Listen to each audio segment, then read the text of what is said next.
अपन पराया होले तोड़ के पीरितिया भी पतिया में नाम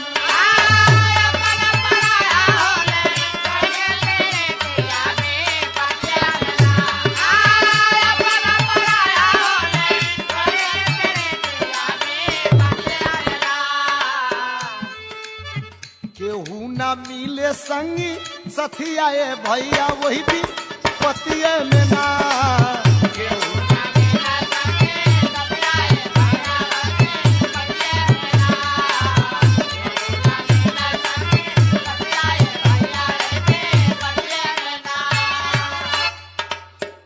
कुछ दिन बाद नीरज भइल स्वर्गवासी